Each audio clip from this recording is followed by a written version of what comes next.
Hola, ¿qué tal? Mi nombre es Alejandro Parra y hoy nuestro tema de conversación será multas, liquidaciones y giros por diferencias de impuestos, plazos de prescripción y reclamaciones. Este es tu podcast tributario.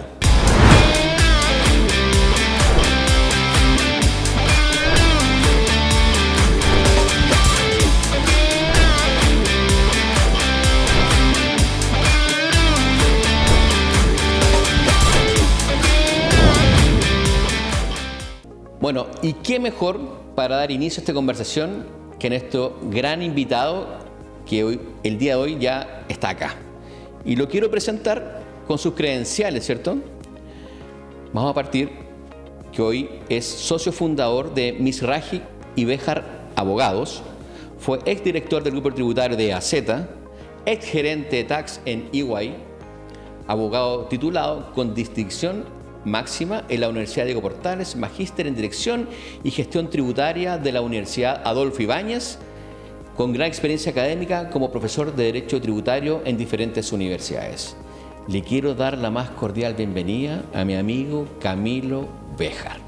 Gracias, Alejandro. Bienvenido, don Camilo. Muchas gracias por tenerme acá. Disculpa la voz, estoy un poquito resfriado a causa del año, de la época del año, pero gracias por la invitación. No, gracias a ti por venir.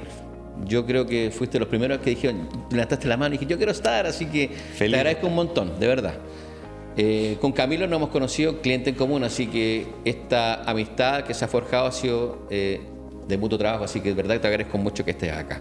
Pero Camilo, en realidad, la idea es que nos cuente un poquito hoy día en qué estás hoy, digamos. Antes de partir a hablar un poquito del tema, tú estuviste en pandemia, te fuiste al sur, ¿cierto? Me acabo de dar cuenta que ya volviste, así que no sé cuánto volviste. Cuéntanos un poquito cómo fue esa experiencia, antes de entrar un poquito en el detalle de nuestro tema el día de hoy. Fue muy divertido. Nosotros con mi socio nos independizamos en un momento clave entre el inicio de lo que se llamó el estallido social y la pandemia. Fue justo entre esos dos momentos. De hecho, nos dio un poquito de susto, digamos, cuando estábamos con todo el proyecto, parte del estallido social y después la pandemia. En ese momento todo Chile se encierra y con mi familia dijimos, bueno, ¿por qué no probamos algo distinto, algo diferente? Dado que la oficina está recién partiendo, estamos todos en las casas, ¿por qué no nos vamos a ir a otra ciudad? Así que nos fuimos a Puerto Varas. Y fue una experiencia increíble. Estuvimos 3 años ahí en Puerto Varas. Para los niños, para la familia, para todos. Fue muy, muy bueno. Pero todos los sueños tienen tiempos, tienen momentos y tocó volver. Así que hace 3 meses atrás volvimos a Santiago con camas y petacas. Fue hace poco en realidad. Sí, 3 meses. O sea, como lamentablemente Santiago de Chile, ¿no? Es una lata, pero sí. Y yo creo que también hay cosas culturales que ayudan a que un negocio que está partiendo florezca un poquito más rápido en Santiago que en el sur, al menos en lo que yo me desempeño. Poco también en Chile pasa que las relaciones personales, familiares son muy importantes y mis relaciones personales y familiares estaban principalmente en Santiago y lo mismo con los negocios. Al final del día las relaciones son lo que importa. Qué genial. Oye, Camilo, por lo mismo este podcast está enfocado en, de alguna forma, exponer distintos temas tributarios de un punto de vista bien práctico, ¿cierto? A los empresarios, emprendedores y como esto que hay en las redes, la idea es que se masifique lo mayor que se pueda, ¿cierto? Para que podamos poner a disposición de todos aquellos interesados una información y temas que vamos a ir abordando, ¿cierto? Podcast a podcast. Hoy, nuestro tema de conversación es algo súper importante y que le pasa el día a día a todos los contribuyentes, personas que tienen algún giro en una actividad económica y que corresponde a las multas, las liquidaciones, los giros por diferencias de impuestos, los plazos de prescripción, las reclamaciones. Es súper abrumador de repente para un contribuyente que de repente le llega una multa, un giro por diferencia de impuestos. ¿Cómo hacerlo? ¿Cómo abordar ese tipo de situaciones? Algunas veces no es de fácil acceso. Hoy por hoy quizás los temas más digitales, las presentaciones, puede ser un poco más accesible, ¿cierto? Que quizás a diferencia de antes. Y la idea es que nos vayas comentando y vamos a ir esbozando poco a poco los distintos conceptos, porque una multa, una liquidación, un giro son cosas totalmente distintas. Entonces vamos a partir un poquito con las multas, ¿ya? Y quiero que nos comentes qué son las multas tributarias y en qué situación suelen aplicarse. Es bueno, como dices tú, ir distinguiendo los puntos. En general, una multa está relacionado a una obligación de hacer, algo que tú tenías que hacer y no hiciste o no hiciste completamente bien. Por ejemplo, en una factura no detallaste todo lo que estabas facturando o emitiste una factura que no estaba autorizada. Ya con la facturación electrónica eso es prácticamente imposible, pero en las zonas donde todavía existe la facturación en papel, eso todavía puede pasar. O emitiste una factura y no la contabilizaste. O estás funcionando en un lugar que no tiene la verificación de actividades por parte. Entonces, al final las multas va a tener que ver con cumplir ciertas obligaciones que no tiene que ver con girarle un cheque en favor de impuestos internos, sino que tiene que ver con ciertas conductas que la ley o las instrucciones de impuestos internos mandatan que un contribuyente tiene que cumplir. Por ejemplo, el deber hacer en ciertos plazos y situaciones, ¿cierto? O las declaraciones juradas, que sería el caso más típico. Y ahí lo que ha ido pasando es que cuando uno pensaba hace, no sé, 15 años atrás, el gran cumplimiento que tenía el contribuyente eran dos cosas. Presentar su formulario 29, en esa época hasta el día 12, ¿no es cierto?, antes de la facturación electrónica. Ojo que hay clientes que todavía creen que está el día 12, ¿eh? Sí, es verdad. Hoy ya estamos hasta el 20 los que tienen facturación electrónica, pero efectivamente, el formulario 22 hasta el 12, que además cuadraba con la imposición, entonces como que se hacía todo en el mismo minuto. Y en abril la declaración de renta. La cosa es que el servicio, en la medida que se fue tecnologizando, dijo, ¿cómo logro yo fiscalizar un poquito más automático, ¿no es cierto?, en todo este avance tecnológico? Dijo, la única forma es cruzar información. Es lo que dice uno, si es lo mismo que dice el contribuyente, o si lo que el contribuyente me declara por este lado es lo mismo que me pone en el formulario. Todos esos cruces de información solo pueden ser posibles por data que otros les entregan, los bancos, los notarios, los conservadores, otros contribuyentes, las corredoras de bolsa, las administradoras de fondos. Entonces, se crean estas famosas declaraciones juradas. Entonces, no solo hay que cumplir con la declaración de renta, sino que hay que cumplir con declaraciones juradas que a veces es de información propia o a veces de información de terceros. Entonces, no presentar esas declaraciones juradas o presentarlas tarde o presentarlas mal acarrea multas. Algo que además ha pasado es que hay ciertas declaraciones juradas que han ido aumentando las multas. No es lo mismo una declaración jurada de sueldos presentada mal que una declaración jurada por precios de transferencia presentada mal. La multa en un caso va a ser una UTM, que va a tener una condonación, además va a terminar pagándose 20 lucas, que una multa por una DJ de precios de transferencia, que la multa parte en 5 millones de pesos. Entonces, son declaraciones juradas que tienen otro riesgo porque tienen otro nivel de sofisticación en la información, como la declaración jurada de inversión en el extranjero, etc. Entonces, ¿qué son básicamente las multas? Cobros, sanciones que puede girar la autoridad administrativa cuando tú algo que tenías que hacer no lo hiciste, o lo hiciste mal o lo hiciste tarde. Ya, perfecto.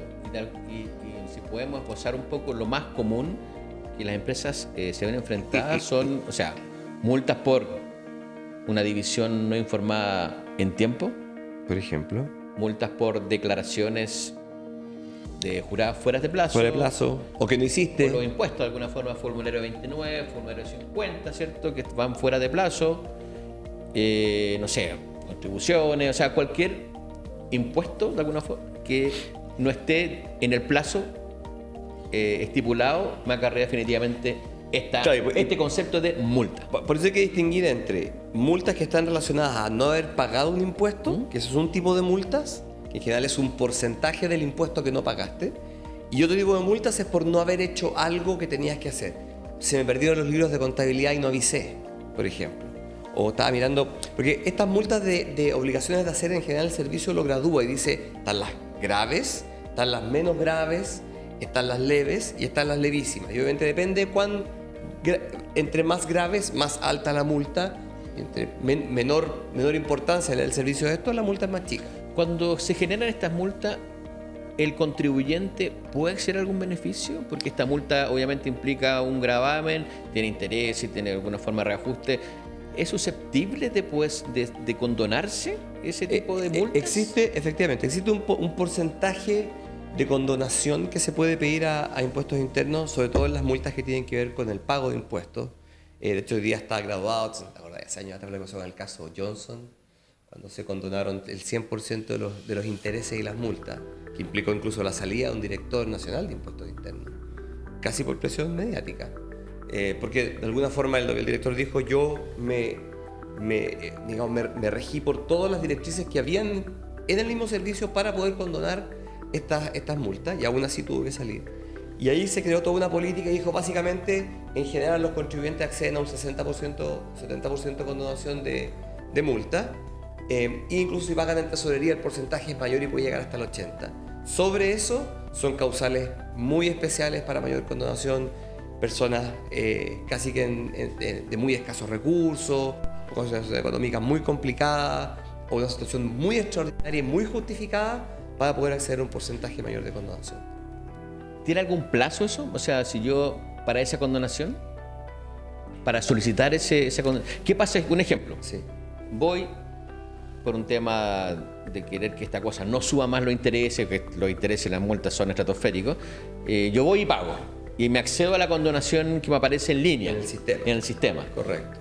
¿Puedo solicitar después una nueva condonación en virtud de eso, o ya porque opté por ese procedimiento se me cerró la ventana? En general, lo que nosotros hemos visto es que el servicio, una vez que tú accedes a la condonación que da el sistema, sea por el servicio o por tesorería, es muy reacio a otorgar una condonación mayor, salvo que se cumplan efectivamente las causales que están establecidas en las directrices, que son las que te he mencionado. O sea, en general, y de vuelta, nosotros en general, nuestros clientes no somos muy adeptos a ir a mayores condonaciones que las que da el sistema, porque las probabilidades de éxito en general son muy bajas. Entonces es un esfuerzo muy grande para casos donde en verdad es muy poco factible acceder a una condonación mayor. Ya analizado el tema de las multas, ¿cuál sería tu consejo para que la empresa en este ítem, cómo podrían prevenirlas? ¿O qué medidas preventivas tú recomiendas, digamos? Yo creo que cuando uno empieza a trabajar con un asesor contable, porque eso es lo básico, uno tiene que tener muy mapeado cuál va a ser su cumplimiento tributario total. Uno tiene que tener claro que ya no basta el formulario 29 que tú decías todos los meses y la declaración de renta, que hay una serie de declaraciones juradas, hay un listado completo y uno tiene que ser capaz de, junto con su asesor contable, sentarse y decir, ya, ¿cuáles me van a aplicar a mí este año? La 1, la 2, ¿qué fecha de vencimiento tienen? O sea, hay cierto grado de responsabilidad de temas de cumplimiento que el dueño o el contribuyente o socio principal que maneja el negocio debiera conocer, ¿no? Es que yo creo que hay un tema, hay una cultura en Chile que es como, bueno, es que eso es problema del contador, ¿no? No sé si te ha pasado. No, es que el contador tiene que verlo. Pues, nos pasa. Y la verdad es que la obligación es del contribuyente, es su negocio. Porque así como la rentabilidad de ese negocio no le llega un porcentaje al contador, los riesgos de ese negocio y las obligaciones son de él. Entonces, obviamente él no tiene por qué saberlo, pero sí él tiene una responsabilidad legal de sentarse y pedirle a ese auditor, muéstrame cuál es el calendario que a mí me aplica de declaraciones juradas. ¿Cuándo son? Listo. Esta es la declaración. ¿Qué información necesitas? No, mira, esta sale la declaración jurada honorario, no sé, la hace el servicio, está en el sistema. La de sueldos prácticamente también. Pero, no sé, la de retiros, ¿qué información necesitas? ¿En qué fecha? ¿Cómo lo calendarizamos? ¿Cuándo necesitas la información? ¿Qué información necesitas? ¿Con qué nivel de profundidad? Todos esos detalles, creo que si no hay una programación de vida, es muy probable que después pase que llegue una multa, llegue un embargo. Nos ha pasado clientes que llegan embargo incluso de inmuebles por multas de 300 lucas. Porque en definitiva, no, es que una DJ que no se pagó. Y ahí quedó la multa y quedó dando vuelta. Chuta, es que el contador no me dijo. Está bien, puede haber una cierta responsabilidad en revisar el sitio de impuestos internos para entender si hay multas giradas, si hay notificaciones, está bien. Pero yo soy el dueño de mi negocio y yo debería tener esto mapeado, en definitiva, perfecto. En marzo tengo esta, en junio tengo estas declaraciones juradas, y tener todo perfectamente claro para que la gestión tributaria, que la va a hacer otro y es responsabilidad de otro hacerla, yo la tenga perfectamente clara cuando ocurra. O sea, por lo mínimo un conocimiento previo, también comunicación muy buena con su asesor, Fluida. ¿cierto? Fluida, que es lo que de repente falta. Correcto. ¿Cierto? Porque el que yo te dije o el que quedamos ahí queda todo en el limbo. Ahora sí me ha pasado harto que, sobre todo en contribuyentes, digamos, personas de alto patrimonio y todo, que eran muy desconocedores de sus obligaciones tributarias, yo creo que había bastante avance ahí. O sea, han empezado a entender que tienen que tener cierta información, que tienen que manejar cierta información y tienen que ser capaces de proporcionar esa información al asesor contable. Yo creo que ha ido avanzando un poquito el conocimiento del contribuyente en general, y por otro lado, al lado del pyme, el emprendedor, yo creo que hay ganas de saber, al menos eso es bueno. O sea, ya no están en esa situación como es problema el contador, yo solo voy a ver mi negocio. Como que quieren saber, quieren entender, quieren de alguna forma estar preparados al menos. Yo, motivo personal y quizás riesgo de demanda, no sé, pero yo siento que hoy día los emprendedores tienen minimizado el cumplimiento tributario. Hoy por hoy, y tú lo ves en la informalidad que existe hoy día, o sea, cero. Y cero compromiso con cumplir con esas obligaciones. Y esos emprendedores y esa gente que está hoy día haciendo y generando negocio, venta, también tiene gente que la contrata, que no le está pagando imposiciones. Esa persona tiene familia. ¿Cómo accede a un beneficio de salud si ni siquiera le pagan las cotizaciones? Entonces se transforma esto en un círculo vicioso. Y yo creo, insisto, que hoy por hoy falta mucha cultura y compromiso tributario en pos del desarrollo de un negocio. Nos quedamos con el tema del emprendimiento, en hacer cositas, pero resulta que con emprendimiento hoy día, por Instagram o por las plataformas digitales que sean, te factura un monto no menor, sobre dos números, 10, 12 millones de pesos, y que algo creo que no menor para el desarrollo de una o dos personas que están detrás de ese formato. Y creo que ahí tiene el gran desafío el Servicio de Impuesto Interno, y así lo entendió un poco el nuevo director, ¿cierto? Que la idea es un poquito ir por esa línea, ¿no? Yo estoy de acuerdo contigo en que cuando decía que hay ganas de aprender, yo creo que hay ganas de aprender en casi todos los temas. Otra cosa después es el compromiso con aplicar lo aprendido en lo que se está haciendo. Y yo sí creo que efectivamente, bueno, y a veces puede tener que ver también con los ciclos económicos. Yo creo que históricamente cuando hay ciclos económicos más complejos, lamentablemente la informalidad empieza a tomar una mayor preponderancia porque la gente empieza a resistir, en definitiva, el impacto fiscal o el impacto previsional, digamos, en la caja, que al final termina siendo lo más sensible, pero obviamente eso no es una excusa para no formalizarse y para no cumplir, porque hay un compromiso con la gente, con tus trabajadores, con su familia y con el país también. Sí, mira, es un gran temazo ese. Oye, ahora nos vamos a dirigir a los giros por diferencia de impuestos. Perfecto. Antes de la liquidación, vamos a los giros. Perfecto. Sí. No sé si estoy bien o mal, pero... No, está perfecto. Ya, vamos bien. ¿Qué es un giro por diferencia de impuestos?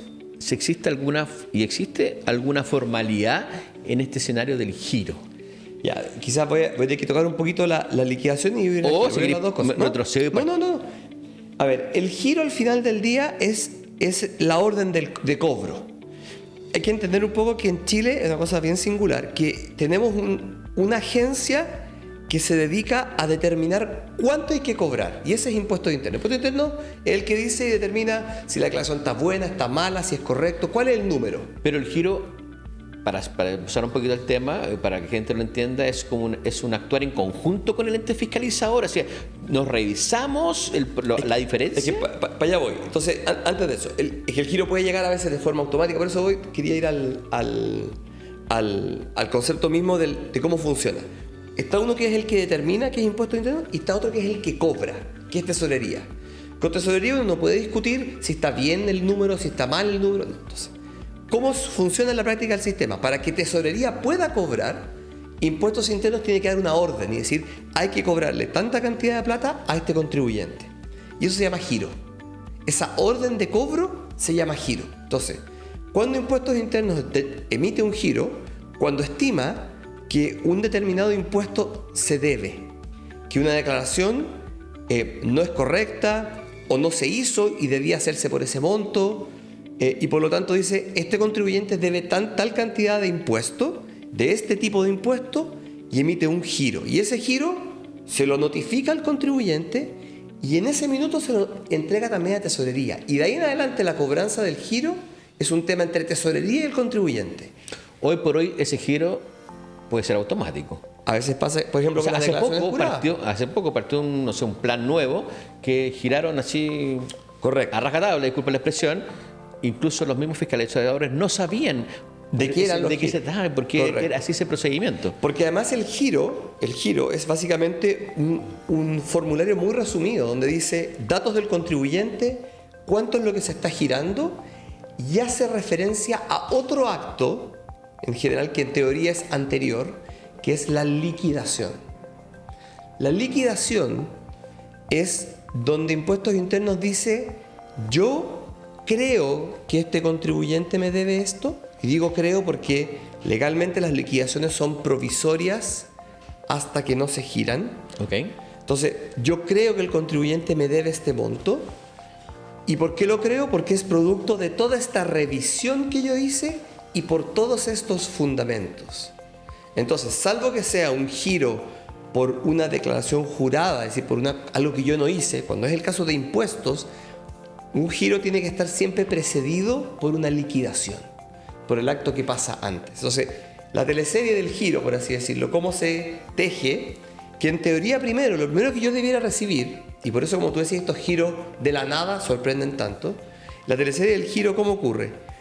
Yo primero debería recibir una notificación, ese es el primer acto, un aviso donde el servicio me diga: señor, puede venir, me puede traer estos papeles, porque sabe que algo no me cuadra. Ya, hoy por hoy existen la notificación, si yo estoy suscrito a la notificación en línea, por así decirlo, electrónica, me llega a mi correo que tengo registrado en el servicio. Correcto. Y la otra forma, carta certificada, personal o por cédula, que en general es carta certificada. esas son las formas, digamos. Es que de ahí te quería contar que algo que no hemos visto mucho y que lo metió la reforma del 2020 es que en ciertos casos el servicio hoy día está facultado para notificarte por el portal web.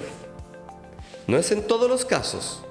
Es o porque yo me suscribí expresamente para ser notificado vía el portal, o porque estando yo o sea, no habiendo autorizado notificarme por mail, me buscan y no me encuentran en el domicilio que yo otorgué al servicio en al menos 2 oportunidades con 15 días de diferencia. Okay. Y además luego el servicio tiene que hacer un aviso en un diario de circulación. O sea, hay más requisitos. Pero ojo que hay una norma que el servicio podría incluso notificarme por la página web. Cuando yo me meto y me dice, sale como un pop-up y dice: ojo, pasó esto ya. Podría pasar eso. Hoy día el servicio está facultado para hacerlo, pero hay todo un procedimiento que está regulado. Pero lo normal es carta certificada o mail. Me llega el mail, listo, y me dice notificación. Me dice: señor, venga, tráigame estos papeles porque algo no cuadra. Ese proceso está regulado para que sea bastante flexible, para que me puedan notificar de nuevo. Tiene ciertas regulaciones en términos de cuánto puede durar máximo, 9 meses. Hay casos donde se puede extender a mayores meses por otras causales, precio de transferencia, otras materias, pero hay un plazo en que el servicio tiene que decir: ya, ¿sigo revisando y me pongo serio o lo dejamos hasta acá? ¿Cuál es el siguiente paso donde escala esto? Lo que se llama la citación. Cuando me hacen una citación es que el servicio dijo: ¿sabe qué? Yo le pedí ciertos papeles porque no me quedó claro lo que usted declaró. Me los presentó. Me sigue no quedando claro. Yo creo que aquí hay un tema. Y entonces me cita. La citación ya, de alguna manera, para efectos del servicio, es iniciar un procedimiento de fiscalización. Es decir, venga para acá y acláreme estas partidas porque algo no me cuadra. ¿Puede existir una citación sin notificación? Sí, puede simplemente citar. No está obligado a notificar primero. Se creó, de hecho, todo el tema de la notificación porque antes no había una regulación y existía igual en la práctica. Porque de alguna forma citar ya crea un expediente administrativo de fiscalización, ya estamos en otro momento. Y además la citación tiene un mérito que es que la prescripción, que vamos a hablar más adelante, se amplía en 3 meses. O sea, son 3 años, sino que son 3 años y 3 meses. Cuando me citan, yo tengo un mes, porque en la fiscalización en general, en la notificación antecedente, me pueden dar 30 días, 40, es más conversado el plazo. Acá son 30 días para contestar y yo puedo pedir prórroga de hasta un mes más. Y ahí yo diría que si yo ya estoy enfrentando ese proceso de citación, yo ya debería decir: ya, aquí mejor nos ponemos un poquito más serios, nos sentamos bien, vemos cuáles pueden ser las diferencias, qué es lo que podrían estar cuestionando, ¿será un gasto? ¿Será un costo? ¿Será una partida? ¿Será la corrección monetaria? ¿Qué fue lo que no hicimos tan bien? ¿Dónde están las diferencias? ¿Por qué? Porque, en mi opinión, el escrito que responde la citación, que va antes de la liquidación y antes del giro, estamos partiendo de la serie, define mucho cómo el servicio, creo yo, se va a comportar después de la liquidación. Ya, o sea, es como recomendación para que tomen nota los contribuyentes o las personas, es ante este tipo de citaciones acudir con la mayor cantidad de antecedentes, abordarla de buena forma, para que esto sea una buena impronta en el aporte, ¿cierto? Y lo que se pueda generar producto de esta citación y esta revisión. Y mi recomendación es que uno piensa, o hay gente que piensa que como el servicio tiene a su cargo la fiscalización de los impuestos, entonces ellos están obligados a hacer la pega. Entonces yo más o menos agarro, llevo unas cajas así, ahí están las facturas, ahí están los libros mayores, los diarios, problema tuyo, revísalo. No, mi opinión y mi recomendación siempre es que uno tiene que entender que el fiscalizador, así como tiene mi caso, tiene 40 casos. Y entonces, ¿cómo hago yo para que él en mi caso entienda lo que yo le estoy planteando? Entonces yo tengo que armar como siempre digo, hay que armar el mono. Uno tiene que mostrar la manera más clara posible, a prueba de abogado, y decir, mire, usted me está cuestionando este gasto, mire, este gasto está, acá está la factura, acá está el informe, acá está la cuenta contable, acá está en el diario, acá está en el mayor, acá está en el balance. O sea, armar el caso lo más sencillo, cosa que él de una simple mirada casi diga, ah, esto era. De otra forma, es muy difícil que la citación tenga una respuesta satisfactoria. Y si la citación no es satisfactoria, ¿qué va a pasar? El servicio va a decir, voy a liquidar, voy a emitir un documento, un acto administrativo que va a decir, señor, yo tengo la pretensión que usted me pague este impuesto por estas razones. Y ahí ya estamos en el estado previo a llegar a que esta liquidación quede firme y por lo tanto sea un giro de impuestos. Ya, o sea, recomendable que en la citación se aborde mayor cantidad de procesos de fiscalización y que ojalá llegue a un buen término, porque es la estrategia necesaria para que no se transforme en un tremendo problema. Tal cual. Ahora bien, si yo no estoy de acuerdo o la empresa no está de acuerdo en un proceso de la citación y por consiguiente la liquidación, porque en realidad porque puede ser que en esta revisión yo no esté de acuerdo con el fiscalizador, lo que él me dice versus lo que yo digo y valido, ¿cierto? En norma puede haber discrepancia. Y cómo la situación se resuelve y te emite definitivamente la liquidación. ¿Cómo procede después? ¿Cuál es el procedimiento posterior a eso? Súper buena pregunta. Aquí hay básicamente dos caminos por los cuales se puede avanzar. El camino 1 es ante el mismo Servicio de Impuestos Internos, el camino 2 es ante un tribunal, que es un tercero independiente. Me sonrío un poco porque igual la mayoría de los jueces tributarios por quienes tengo la mayor estima, la mayoría son casi todos exfuncionarios de impuestos internos, digamos, pero ya ha pasado un buen rato desde que son tribunales independientes y obviamente ha avanzado mucho la independencia de la judicatura. Tengo buenos amigos jueces tributarios, así que... Nos vamos a invitar, ¿eh? Eso, sí, feliz. El camino ante el servicio es lo que se llama la famosa RAV, la reposición administrativa voluntaria. Tú tienes 30 días hábiles desde que te notifican la liquidación para presentar una RAV. Como la RAV es ante el mismo servicio, en general yo recomiendo pensar en una RAV cuando la diferencia o la discrepancia es todavía porque no he logrado que el servicio entienda el análisis de los antecedentes, sobre todo, pienso yo, contables. Es decir, yo creo que la contabilidad está diciendo lo que yo digo, hay respaldo para eso, los números respaldan eso, y por lo tanto, habiendo eso, debiera concluir lo mismo que yo estoy concluyendo, porque además, por ejemplo, hay una respuesta del servicio a un contribuyente, que es lo que se llama un oficio, o hay una circular, que es una instrucción general del servicio a los funcionarios de impuestos internos, que además afirma mi criterio. O sea, el criterio está claro y impuestos internos lo afirma, pero la data no la estamos leyendo igual. Entonces la RAV es un buen recurso para eso, porque en definitiva le digo, ¿por qué no paramos de nuevo? Miremos de nuevo los números. Miren, la corrección monetaria está bien calculada acá, los ingresos también... En la instancia de la RAP, de alguna forma tú fundamentas igual tu criterio. Siempre. Porque en la citación es una revisión de tu contabilidad, se exponen los distintos puntos de vista, y no llegamos a acuerdo. Da respuesta a los puntos. Claro, no llegamos a acuerdo y se produce esta nueva instancia, esta RAP, donde yo digo, ¿sabes qué? Mira, este es mi fundamento, está, no sé, este oficio, esta circular, yo me fui por esta línea, desarrollé esta estrategia o esta forma de abordar esta situación. Correcto. Y la verdad es que en general hay bastante buena receptividad cuando los argumentos son razonables a las RAV. Nosotros hemos tenido en general buenos casos de éxito en RAV cuando están bien fundamentadas. Lo que pasa es que ha pasado también muchas veces que, la RAF que se presenta, el texto es casi tan confuso como los antecedentes. Entonces, en verdad, llega el fiscalizador, lo mira y dice, esto no lo puedo resolver. Pero si es claro lo que se presenta, me parece que la RAF es un buen mecanismo. Yeah. Ahora, la RAF tiene como el pero, pensaría yo, que si la RAF tiene un plazo en el cual, si no es resuelta de alguna forma,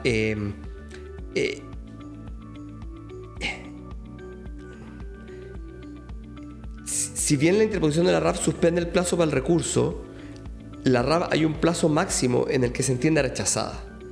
Y por lo tanto, yo tengo que ser muy inteligente en entender cómo el servicio está internamente moviendo los antecedentes que yo le presenté. Si yo veo que en verdad no va a haber piso para la resolución de lo que está pasando, rápidamente tengo que estar pensando en la presentación del reclamo tributario. El reclamo, dado que tiene un plazo distinto, que es de 90 días, que no son hábiles, sino que son días judiciales, también desde la misma notificación, pero que se suspendió por el plazo que se presentó la RAF, tiene una lógica distinta. El reclamo lo presenta ante un tercero imparcial, que es el Tribunal Tributario. Y el tribunal suele pensar más con lógicas de derecho que solamente con lógicas contables. Y entonces, si, de nuevo, yendo al inicio del caso, si yo creo que los antecedentes contables los leímos de la misma forma, pero hay una diferencia de criterio legal o de cómo interpretar una norma legal, entonces probablemente la RAF no va a ser el camino y hay que ir directo por un reclamo tributario. Yeah. O sea, si hacemos un resumen es, voy a la citación, no llego a acuerdo, liquidación, RAF y después judicializar. Correcto. Un poco el tema. ¿Sería? Ahora, hay casos en los que decimos, ¿sabes qué?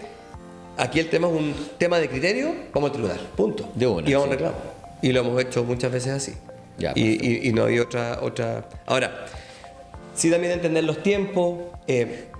Lamentablemente, la norma chilena no suspende el devengamiento de los intereses que el fisco cobra por los impuestos que entiende que nosotros le debemos mientras estamos litigando. Entonces, la RAF tiene un plazo de resolución máximo. Un reclamo tributario puede tardarse años.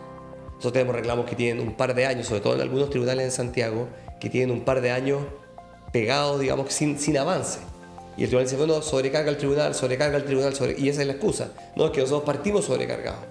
Y los intereses, entonces cuando chuta la posición, de repente el contribuyente no es tan firme, podría ser una aventura judicial, por así decirlo, hay que entender que aquí la deuda no va disminuyendo ni se congela, aumenta todos los meses. Es 1,5% de la deuda todos los meses, es un 18%, es UF más 18% todos los años.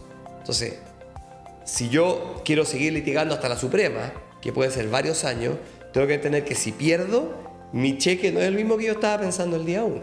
Entonces, por eso la RAF a veces es un momento donde uno a veces logra soluciones parciales. Mira, ¿sabes qué? Te acojo la mitad de tus reclamos. Y entonces, ya no me debes 100, me debes 30. Bueno, ¿sabes qué? Dejémoslo hasta acá. Pago los 30, cerramos el capítulo, etc. Genial. Oye, y si hablamos de los plazos de prescripción, que igual los esbozamos, como un mini resumen, si nos puede explicar qué es la prescripción tributaria y cuáles son los plazos de prescripción en este ámbito tributario y cómo funcionan. Esto es súper interesante porque es muy etéreo, pero se hizo bastante práctico cuando hace unos meses atrás ciertos contribuyentes recibieron un mail del servicio llamándoles a pagar o a rectificar IVAs de hace como 6 años atrás. Y los contribuyentes nos llamaban, los clientes nos llamaban y decían, ¿qué hago? Si me están mandando un mail, ¿tengo que hacer algo? No hagas nada. ¿Pero por qué no hago nada? Si me están diciendo que haga algo, es el Servicio de Impuestos Internos, ¿cómo no le hago caso a lo que me dice el Servicio de Impuestos Internos? Bueno, la verdad es que en Chile, y en casi todos los sistemas legales del mundo, existe algo que se llama prescripción. ¿Qué significa eso? Que el derecho que yo tengo para pedir algo en algún minuto tiene que acabarse. En algún minuto la situación que está tiene que consolidarse y no seguir estando a la espera de que algo podría cambiar porque alguien podría reclamar algo. La imprescriptibilidad es algo que es más bien tiene que estar muy específicamente y para casos muy, muy, muy severos, como se ha hablado de la imprescriptibilidad de ciertos delitos, ¿no es cierto? Temas de abuso, temas de derechos humanos. Ahí se ha hablado, no, esto no debería poder prescribir porque es tan grave que siempre se debería poder perseguir la responsabilidad de una persona. Pero en el resto de las materias, hay una regla muy general en el Código Civil, dice que en el máximo plazo donde prescriben las cosas son 10 años. En la materia tributaria, en general la prescripción es de dos tipos. La de tiempo más bien corto, que es de 3 años, que aplica para toda, tanto la revisión como el cobro, y la prescripción de largo tiempo, que es de 6 años, que aplica para la revisión cuando ocurren dos cosas. Cuando yo, por alguna forma, dejé de declarar, debiendo haber declarado, o porque declaré lo que dice la ley es que es maliciosamente falso. Es decir, yo hice una declaración, pero mentí. Y yo sabía que estaba mintiendo, que no basta solo mentir, sino que además yo tengo que mentir sabiendo que estaba mintiendo. O sea, no es una mentira como una mentira piadosa, digamos, sino que es con maldad. Yo sabía que tenía que poner que había ganado 100, pero yo en verdad había ganado 500. Entonces el servicio dice, yo no me voy a quedar con los 3 años para atrás, yo puedo ir a buscar hasta 6 años para atrás. Y lo mismo cuando no declaraste. Hay todo que tener una discusión ahí, qué es no declarar, si ponerle un 0 a la declaración, eso no es una declaración. Hay fallos divididos en los tribunales de eso, pero en general así funciona. Entonces, en teoría, si a mí el servicio me dice, señor, venga a rectificarme el IVA del año 97 o venga a rectificarme la renta del 2004, señor, yo presenté mi declaración, usted tuvo 3 años para revisarla, o incluso si estimaba que era maliciosamente, tuvo 6 años y no hizo nada. Así como mi inactividad nadie la va a premiar, yo no voy a premiar la suya. Y entonces, cuando a mí me llegue una liquidación, un giro, una citación o una notificación por un periodo que tiene más de 3 años o más de 6 años, la primera defensa no debiera ser ir a contestar la citación, sino que debiera ser ir a decir, esto está prescrito. Ahora, hay 2 o 3 materias donde la prescripción es difusa. 2 cosas. 1, las pérdidas tributarias, y 2, atributos tributarios. ¿Qué me refiero con eso? Pérdidas tributarias, es decir, yo tengo hoy día un resultado que es negativo porque vengo arrastrando hace años que venía perdiendo plata. Entonces, no pago impuesto hoy día porque, pucha, cuando partí mi empresa hace 5 años, me gasté un montón de plata en echarla a andar y todavía no me recupero. El servicio no me puede ir a revisar lo que quiera desde cuando se generó la pérdida. Y por eso, la recomendación para la gente que tiene pérdida es que hay que ser muy ordenado y tener todo el respaldo. Y por otro lado también, atributos tributarios. Por ejemplo, el costo de un activo. Yo me compré una oficina por la empresa hace 20 años atrás y ese activo lo tengo en mi contabilidad y lo he ido depreciando y hoy día tiene un valor final y después lo quiero vender. Chuta, yo tengo que acreditar desde el origen. Porque no es solo la cuota de depreciación, sino que el valor residual final que yo estoy imputando contra una venta. En general, ese tipo de cosas, pero todo el resto, 3 o 6 años. Y solo para pedirme perdón, ¿cómo se contabiliza? ¿Cómo yo cuento los 3 o los 6 años? Y esto se cuenta desde cuando tuviste que pagar el impuesto. Por eso es importante esta cosa de los años tributarios, que es medio confuso. Entonces, en teoría, para hoy día, estamos a 14 de agosto del 2024. ¿Qué está prescrito en términos de impuesto a la renta? Yo tendría que decir, perfecto. Todo lo que se tuvo que haber declarado hasta, en teoría, la fecha que estamos hoy día. ¿Cuál fue lo último que se declaró? Abril de 2024. Perfecto, voy para atrás. Abril 2023, abril 2022, abril 2021. ¿Qué se declaró el 2021? El 2020. Entonces, todo lo anterior al 2020, en teoría ya está prescrito. Buen dato, ¿eh? Para los que ya... Ojalá haya sido claro. Buen dato, sí, sin duda. Oye, tremendo speech, de verdad que sí. Pero eso da para mucho, ¿eh? Yo creo que nos interiorizaste, va mucho en el tema de lo que significa un poco la prescripción. Pero yo quiero hacerte otra pregunta, para ir abordando un poco ya las etapas finales de nuestra conversación. ¿A qué se expone un contribuyente cuando este tipo de multas no son bien abordadas? Obviamente todo depende del origen de la multa, pero las multas por obligaciones de hacer no solo implican plata, sino que además implican en algunos casos clausuras. No hay nada más doloroso para un contribuyente que no poder abrir la cortina, que son por varios días. Y incluso en algunos otros casos penas corporales, arrestos, cosas de ese tipo. Pero embargo, no sé tanto, quizá algún tipo de Obvio, inmueble. que me refiero a eso en la parte de la Ya. multa en sí misma. Si además el servicio le pasa la multa a Tesorería y Tesorería empieza a cobrar, empiezan los embargos. Y Tesorería tiene bastantes facultades. Puede embargar las cuentas corrientes de la empresa, puede embargar activos, inmuebles, automóviles, etc. Pero además puede embargar pagos, y eso es algo que ha estado haciendo bastante, y varios clientes ni siquiera sabían que eso existía. Por ejemplo, tú eres un determinado cliente de un proveedor X, y el proveedor te emite una factura y tú tienes que pagar, y de repente te llega una notificación de Tesorería y te dice: señores, usted no le pague la factura al proveedor, Mira, páguese a la Tesorería. Y Tesorería está facultado para eso. o sea, el ojo con los contribuyentes, este tipo de situaciones tiene que ser súper bien abordado. De caso contrario, este tipo de situaciones se dan de repente hasta cuando tú ves tu cargo en la cuenta corriente y dices: ¿qué pasó acá? Entonces, por mucho que sean 20 lucas o 10 millones, todas pueden llegar a este proceso final, ¿no? A ese nivel de proceso final. Y la verdad es que el problema es que además Tesorería está con mucha sobrecarga, entonces imponer el embargo es rápido, pero después levantarlo se puede demorar varios meses y quedarse con la cuenta corriente congelada. Y en ese escenario, ¿qué tan importante es un asesor tributario para los empresarios y los emprendedores hoy? Yo diría que es vital, y sobre todo vital, trabajar de la mano. Aquí el asesor tributario tiene que aprender a entender el negocio para poder identificar los riesgos fiscales del negocio. Si no sabe lo que el cliente hace, va a hacer lo mismo que hizo con otro cliente que a lo mejor hace otra cosa totalmente distinta. Y no tiene el cliente que dar por hecho que el asesor tributario entiende de su negocio. O sea, yo creo que tiene que haber esa conversación donde los dos logran entender qué es lo que realmente hace el cliente, para entender dónde están los riesgos, dónde están las obligaciones y cómo poder cumplirlas. Yo creo que, en general, un contribuyente de buen cumplimiento no está en este juego. Cuando uno mira como impuesto interno, porque impuesto interno no puede fiscalizarlos a todos, no tiene ni los recursos, ni el tiempo, ni nada. Entonces hace un plan y segmenta y dice: ¿a quién voy a ir a buscar primero?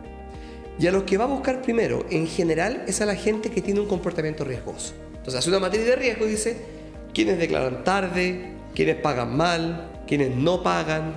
¿Quiénes tienen embargo? Toda esta gente que está como en el lado de los mal comportamientos, a eso es los que más va a buscar. Hay gente que dice: oye, pero estoy cansado, el impuesto me tiene pero como mala, me va a buscar siempre. Pórtate bien entonces, pues. Correcto. Cuando uno empieza a mostrar un comportamiento sostenidamente positivo, o sea, hay una cosa básica. Hay una parte en la página de impuestos internos, en la parte del IVA, que se llama consulta integral de IVA, que es como un semáforo, es como un árbol de Navidad. Cuando uno se porta bien, está todo verde. Pero cuando uno no se porta bien, tiene unos amarillos, unos rojos, unas luces, está lleno de luces. Entonces, el que en general tiene el semáforo con muchas luces, claramente es un candidato.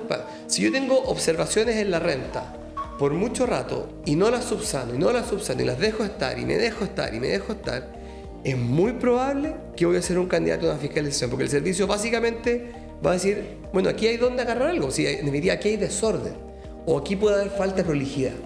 Y yo creo que ese es uno de los principales problemas de no tomar en serio la asesoría tributaria. Yo obviamente no voy a hablar mal de absolutamente nadie, pero ser asesor tributario tiene un componente muy alto de estudio. Las normas cambian todos los años, hay instrucciones nuevas todos los meses, cambian los formatos de las DJ, la declaración de renta cambia todos los años, el formulario 29 cambia cada 4 meses, le agregan una línea nueva. Entonces, uno tiene que estar seguro que la persona que eligió como asesor tributario está preparado para estar al día con todo lo que hay que hacer.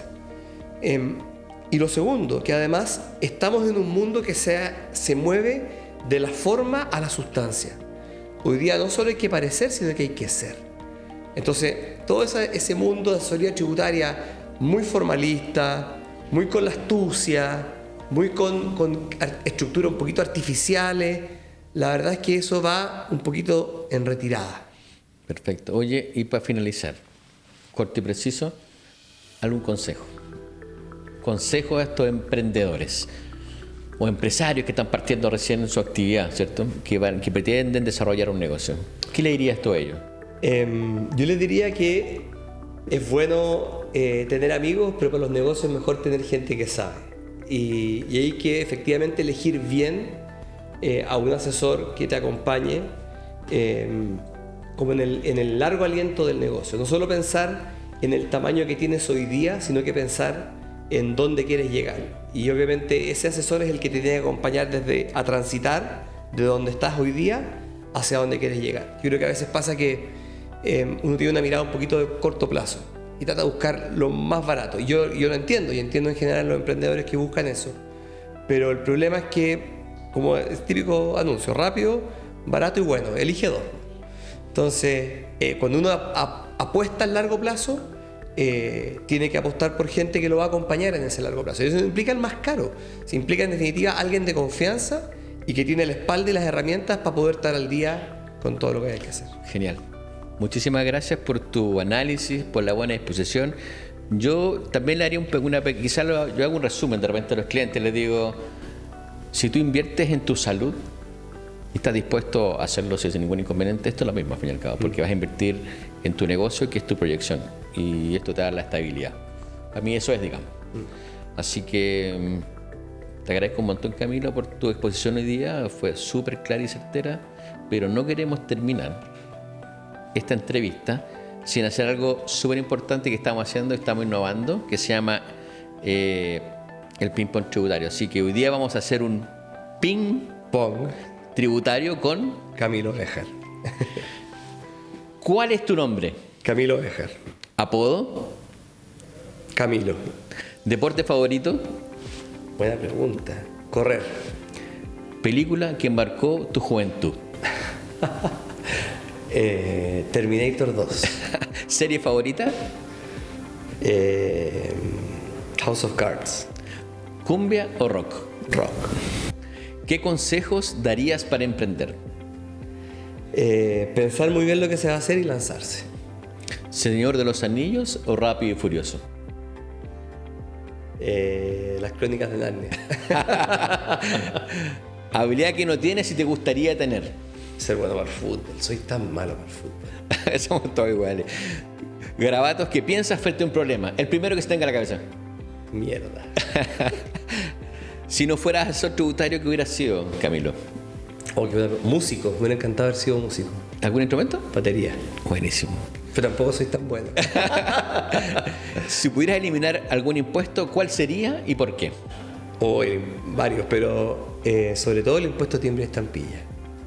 Okay. Recauda tan poco y no tiene... Es un impuesto tan formal, tan antiguo, no lo logro entender. Si pudieras elegir un superpoder tributario, ¿cuál sería? Lograr que el servicio de impuestos internos fuera consistente y cuando es forma, y cuando es sustancia, es sustancia. ¿Qué es más aterrador? ¿Una notificación del servicio o un apagón en plena redacción de una reclamación? Lo segundo. Terrible, ¿no? Terrible. ¿Sueño por cumplir?